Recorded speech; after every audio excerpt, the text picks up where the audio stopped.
기도는 천국을 향하여 비상하는 영혼의 날개이고 묵상은 하나님을 바라보는 눈이다.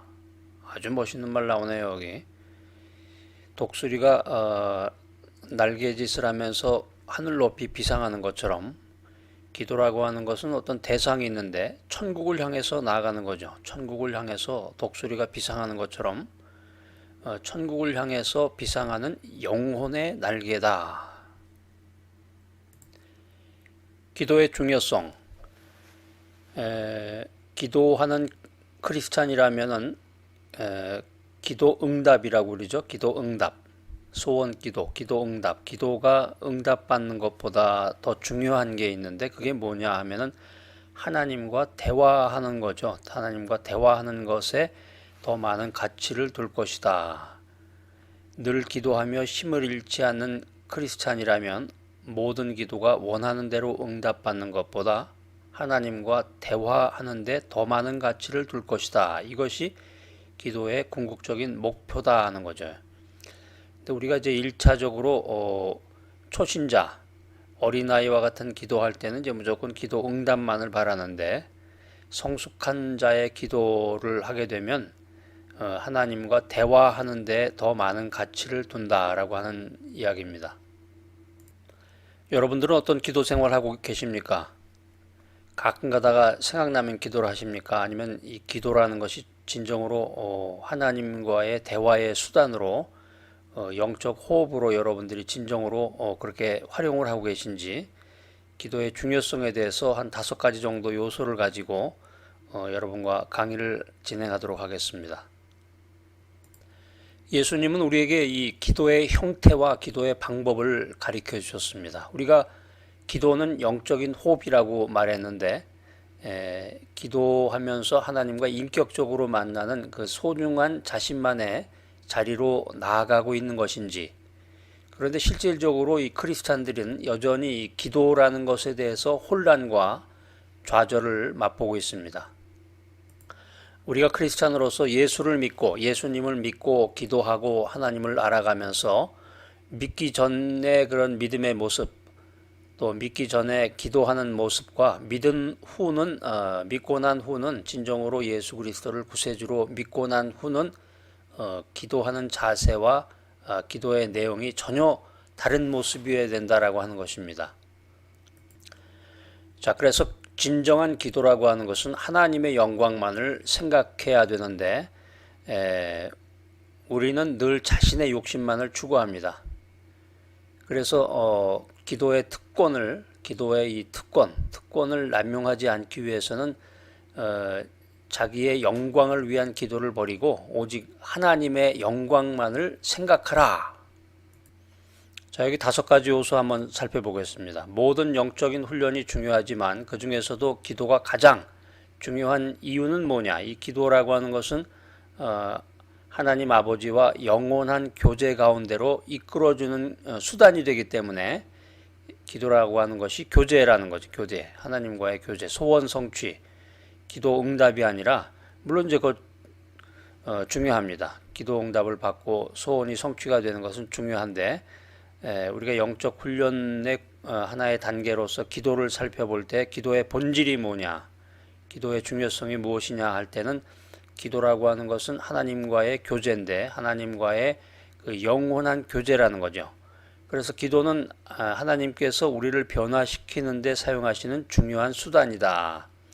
우리가 하나님께 기도를 하지만 하나님께서 우리를 변화시키는 데 사용하시는 중요한 수단이 기도라는 거죠. 사실은 이 부분을 좀 간과하고 이 부분에 비중을 좀 많이 두지 않고 무조건 비나이다 무조건 기도해서 응답받는 거에만 우리가 관심을 많이 가졌었는데, 자, 여기 보세요. 진정한 기도를 할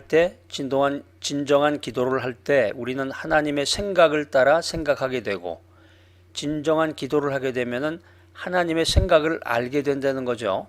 진정한 기도를 하게 되면 하나님의 생각을 따라 생각하게 되고 하나님이 원하시는 것을 원하게 되고 또 하나님이 사랑하시는 것을 사랑하게 된다. 이게 진정으로 하나님의 뜻을 알고 하나님의 생각을 아는 하나님께서 우리를 변화시키는 데 사용하시는 중요한 수단이 되는 것이 기도다라는 것입니다. 그래서 기도는 우리가 하나님이 보시는 관점으로 사물을 바라보는 법을 알려준다라고 하는 것입니다. 기도는 우리가 하나님이 보시는 관점으로 사물을 보는 방법을 알려준다. 그래서 기도를 통해서 하나님과의 관계가 점진적으로 점점 더 깊은 곳으로까지 들어가게 된다라고 하는 것입니다. 기도를 많이 할수록 좋은 건가요? 기도 시간이 오래일수록 좋은 건가요? 물론 나쁘진 않겠죠. 그런데 기도를 많이 하면 할수록 좋다는 이 심리적인 위안을 얻고 있는 사람들이 문제가 있습니다.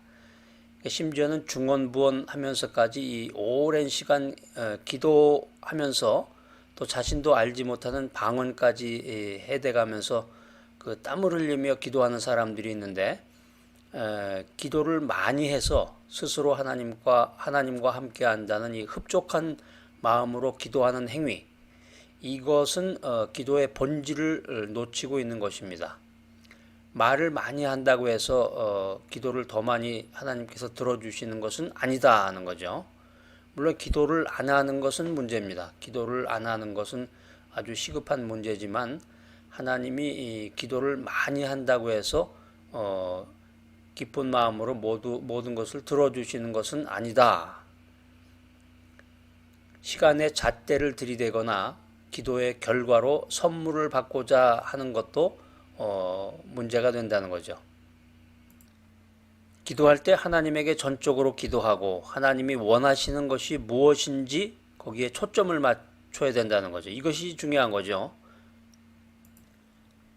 그래서 종교개혁자였던 그 루터는 자신의 부족함을 완벽하게 깨닫고 하루에 4시간을 하나님과 기도하면서 씨름을 했습니다. 기도라는 것은 자신만을 위해서 하는 것이 아니고 오랜 시간 기도해서 남에게 자랑하려고 하는 그런 액세서리가 아니라는 거죠. 이 부족함에 대한 자각, 이것이 중요합니다. 그래서 우리가 기도할 때 기도라고 하는 것은 자기의 그 부족함을 알고 깨닫기 시작하는 의식에서부터 출발해야 된다는 것입니다. 기도는 자신의 부족함을 알고 이 깨닫기 시작하는 의식에서부터 출발해야 되는데, 자신만의 기도에 의미를 부여해서는 안 되는 거죠. 그래서 하나님에게 무언가를 바라고 노력하려는 그런 생각을 한다면 이것이야말로 헛된 기도다. 자, 진정한 기도는 배워야 한다. 사람이 태어나서 말하는 것을 배우듯이 기도도 배워야 한다는 거죠.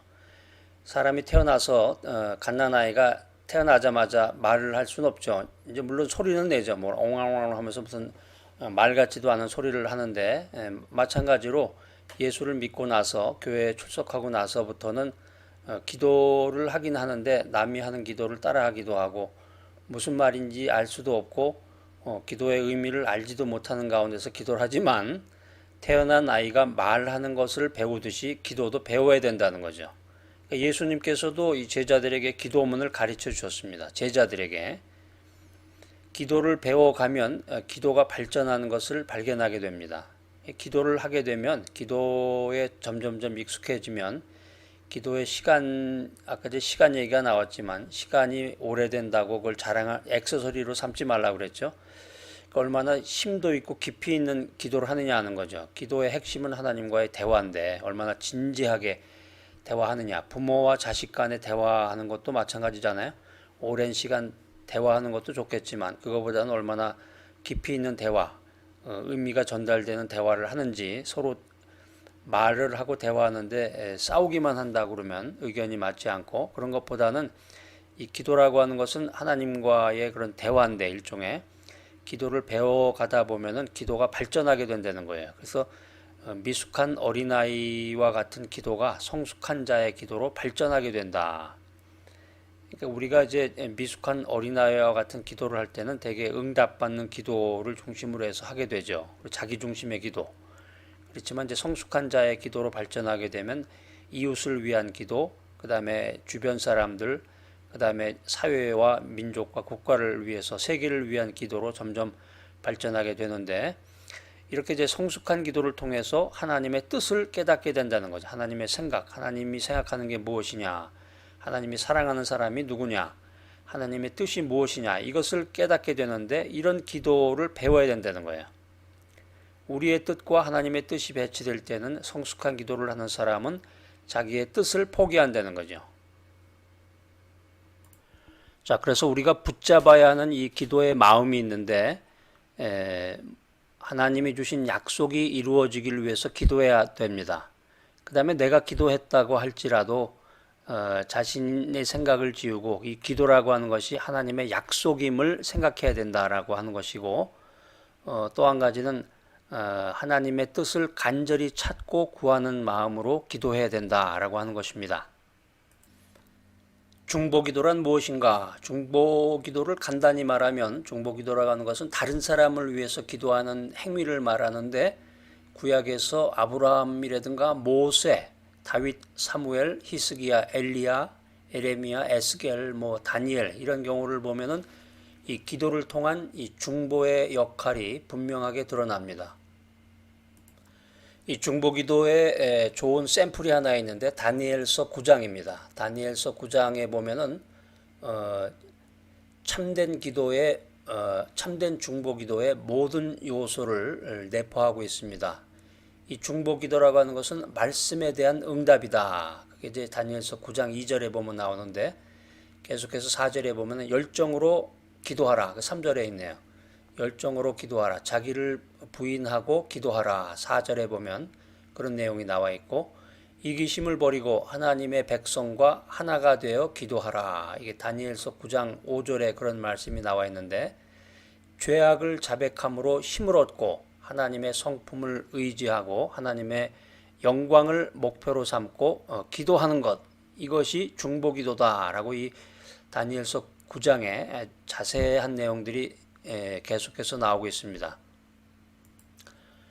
그래서 크리스찬들은, 소명자들은 이 다니엘처럼 자신을 부인하는 의식 가운데서 자기 자신의 이 무가치함을 인식하면서 상한 심령과 회개하는 자세로 다른 사람들을 대신해서 하나님께 나아가야 되는 것입니다. 다니엘서 9장 3절로 19절에 보면 이 다니엘의 기도 내용들이 계속해서 나오게 되는데, 다니엘은 나는 주님의 특별한 택함을 받은 중보자 중에 하나이기 때문에 하나님께 이러한 요구를 할 권리가 있습니다, 이런 식으로 말하지 않았다는 거죠. 다니엘은 나는 죄인입니다 라고 말하면서 또 실제로 나는 아무것도 요구할 권리가 없습니다, 이런 표현까지 하게 됩니다. 그렇기 때문에 이 참된 중보기도라고 하는 것은 하나님의 뜻을 알고 하나님의 뜻이 이루어지기를 바랄 뿐만 아니라 그 기도가 성취되도록 하기 위해서 우리에게 유익이 되든 그렇지 않든지 간에 어떤 희생이라도 감수하겠다는 각오로 마음을 다하는 것이다 하는 거예요. 마음을 다하는 것이다. 그래서 참된 중보기도는 우리의 영광이 아닌 하나님의 영광을 구한다. 자, 강의 렉처 한번 보세요. 강의 노트 보시면은 성숙한 자의 기도는 다른 사람들을 위한 중보기도이다. 우리가 다른 사람을 위해 기도하려면 먼저 정신을 집중하고 하나님의 조용한 음성에 귀를 기울여야 한다. 우리 자신을 하나님의 호흡에 맞추는 것은 신령한 일이다. 우리가 기도를 통해서 하나님과 교통하는 일에 있어서 잊지 말아야 할 것은 정직함, 솔직함, 그리고 신뢰이다.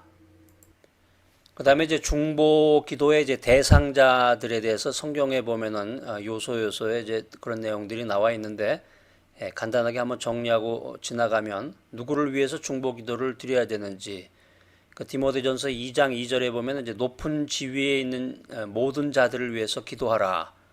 또 빌립보서 1장 19절에 보면은 사역자들을 위해서 기도하라는 내용도 나오고, 시편 122편 6절 말씀에 의하면 이제 예루살렘을 위해서 기도하고, 욥기서 42장 8절에 보면 친구들, 또 로마서 10장 1절에 동족들, 야고보서 5장 14절에 병든 자들, 에레미야서 29장 7절에 원수들, 마태복음 5장 22절에 우리를 박해하는 자들, 디모데후서 4장 16절에 우리를 버린 자들, 그리고 모든 사람들, 디모데전서 2장 1절에 있네요. 디모데전서 2장 1절, 모든 사람을 위해서 우리가 중보 기도를 드려야 된다라고 하는 것입니다. 그 다음에 이제 기도의 응답에 대한 내용을 한번 살펴보겠는데요. 여러분 기도하시면 이제 바로바로 응답이 옵니까? 기도의 응답이 바로바로 오시는지. 여러분 이제 기도 응답이 없는 기도로 인해서 혹시 고민하시는 분이 계시다고 하면은 하나님께서 나를 위해서 특별한 일을 하셨다 이런 고백을 하는 19세기의 그 영국의 복음 전도자 조지 뮬러를 한번 만나보시기 바랍니다. 이 조지 뮬러는 몇 번 응답받았다고 그래요. 한 5만 번 이상을 기도 응답을 받았다고 그러잖아요. 그러니까 조지 뮬러를 한번 만나셔서 어떤 비법이 있는지 그 비법을 한번 전수 받으시면 좋을 것 같습니다. 제가 그 조지 뮬러의 책을 한번 읽으면서 중요한 부분을 여러분에게 알려드리면 조지 뮬러가 이런 얘기를 했습니다. 왜 20년 동안 어떤 기도는 전혀 응답이 되지 않았고 어떤 기도는 수천 번이나 응답이 됐는지 그 참 이상하다. 그랬는데 내가 요한일서 5장 14절로 15절 말씀을 읽어보니까 무엇이든지 구하라. 그리고 나머지 절반은 하나님의 주권 의지에 따라서 응답이 된다. 이렇게 기록이 되어 있다고 설명을 하고 있습니다. 그러니까 조지 밀러의 그 기도의 핵심은 밀러가 돌봐주는 그 고아의 필요를 따라서 기도했던 것인데 조지 밀러의 기도는 마태복음 6장 33절에 기초를 두었습니다. 여러분 한번 성경 찾아서 외우시면 좋겠죠. 암송을 하면 마태복음 6장 33절에 기초를 뒀는데 그런즉 너희는 먼저 그의 나라와 그의 의를 구하라. 그리하면 이 모든 것을 너희에게 더하시리라. 마태복음 6장 33절인데 여러분 이제 기억하시려면 이렇게 기억하셔야 돼요. 마음과 육신이 삼삼한 구절, 마633이죠. 마태복음 6장 33절인데 마음과 육신을 삼삼하게 해주는 구절인데 그런즉 너희는 먼저 그의 나라와 그의 의를 구하라. 그리하면 이 모든 것을 너희에게 더하시리라. 조지 밀러는 이제 그 고아의 필요를 위해서 이 구절을 가지고 기도를 했는데 여러분들은 어떤 내용을 가지고 기도를 하시겠습니까?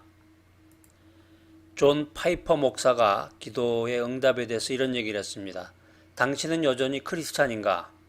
하나님께서는 당신을 지키기 위해서 기도를 듣고 계신다. 당신은 건강한가? 하나님께서 계속 지키고 계신다. 당신은 하나님의 말씀을 향하고 있는가? 하나님의 말씀이 기도의 응답이다. 자, 제가 렉처 노트에 간단한 내용만 정리해 봤는데요. 기도가 응답되는 이유는 뭐냐? 기도가 응답이 되려면 어떻게 되겠죠? 40일 금식 기도도 해야 되겠고, 구제도 많이 해야 되겠고, 11조도 많이 해야지 응답이 되겠죠? 자, 여기 써져 있는 글 한번 읽어보겠습니다. 하나님께서 우리의 기도를 응답하시는 이유는 우리가 하나님의 자녀이기 때문이다. 어이구, 전혀 다른 내용이네요. 여러분 이런 내용이 이것이 정말 우리가 그 연구를 통해서 알 수 있는 그런 내용입니다. 우리가 교회 생활이나 신앙 생활, 종교 활동을 하다가 보면은 사실은 이제 이런 근본적인 내용을 우리의 그 무지 때문에 알지 못하고 사람들의 그 입으로부터 전해지는 내용이나 잘못된 내용, 또 너무 지나치게 강조되는 내용만을 가지고 그 본질을 생각하는 경우가 사실 많은데 이 기도 응답에 대한 내용도 그런 것입니다. 기도가 응답되는 이유는 헌금을 많이 한 사람의 기도를 하나님이 응답해 주시는 것이 아니라 하나님께서는 우리가 단순히 하나님의 자녀이기 때문에 우리의 기도를 응답해 주신다는 거죠. 이게 여기에 하나님의 전능성이 있고 하나님이 정말 진정한 나의 창조주 하나님이 되시는 거죠. 놀랍죠? 자, 여기 강의 노트 한번 보시기 바랍니다. 렉처 노트에 보면은 우리에게 있어서 기도는, 여러분에게 기도는 어떤 의미가 있습니까? 이 기도라고 하는 것은 일에 추가되는 것이 아니라 일과 동시에 존재하는 것이다. 그러니까 일 다 마치고 나서 우리 마지막을 기도로 장식하겠습니다. 이런 게 아니라 일을 시작하면서 동시에, 그러니까 일을 하기 전에 기도를 하는 것이 좋겠죠. 일과 동시에 기도를 해야 된다. 그리고 기도라고 하는 것은 모든 일을 시작하고 진행한다. 일과 동시에 일을 하면서 같이 계속해서 일 중간에도 기도를 하고 일을 마친 후에도 감사 기도를 하고, 그래서 이 기도라고 하는 것은 이론이 아니에요. 이론. 기도라고 하는 것은 교회 다니고 기독교인이고 목사고 장로면 기도한다 이런 것이 아니라 우리의 그 일상생활이 기도 생활이고, 기도라고 하는 것은 행동이라는 거죠. 행동. 머릿속으로만 생각하는 것이 아니라 행동이다. 여러분 지금 이 강의를 들으시면서도 기도하시는 가운데서 강의를 듣고 계십니까? 아니면 그냥 이론적으로 그렇게 강의를 들으시는지. 그래서 이 기도와 행동은 결합이 되어야 된다. 우리가 무릎을 꿇는 순간 우리의 기도는 진정한 기도가 될 수 있다. 사실 이제 기도에 대해서 강의를 하게 되면은 기도만 가지고서도 사실은 그 한 학기 강좌를 할 정도로, 한 학기 강의를 할 정도로 굉장히 방대한 내용, 뭐 한 학기 갖고서도 안 되겠죠. 몇 년을 해도 부족할 내용의 그 분량의 그런 내용들이 많은데, 중요한 것은 이제 어떤 그 텍스트를 하나 정해서 그 정해진 범위 내에서 집중적으로 내용을 공부하고 또 연구하면서 핵심적인 내용이 무엇인지, 또 행동과 병행을 하면서 이 기도에 대해서 연구를 하면은 효율적으로 주어진 짧은 시간 내에 효율적으로 어떤 그 결실을 맺을 수 있을 것으로 생각이 됩니다. 자, 그래서 마지막으로 이 기도의 네 가지 요소를 한번 정리해 봤는데요.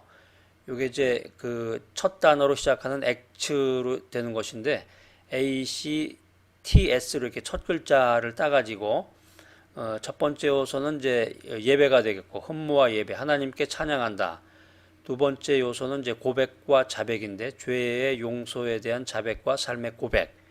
그 다음에 세 번째 요소는 감사, 이제 하나님께 대한 감사죠. 그 다음에 마지막은 간구, 바라고 간구한다. 이렇게 해서 기도의 네 가지 요소로 해서 뭐 네 가지도 있고 뭐 여섯 가지도 있고 요즘에 여러 가지가 나오는데, 여러분들이 이제 그 기본적인 내용을 숙지를 하시고 거기에다가 여러분들이 가미를 하셔가지고 기도할 때 이런 기도 문장 같은 걸 이렇게 작성을 해서 하나씩 진행해 나가시면은 여러분뿐만이 아니라 여러분들이 교사로서 또 직분자로서 다른 사람들에게 어떤 내용을 전달하거나 가르칠 때 굉장히 그 효율적으로 진행을 할 수가 있을 것으로 생각이 됩니다.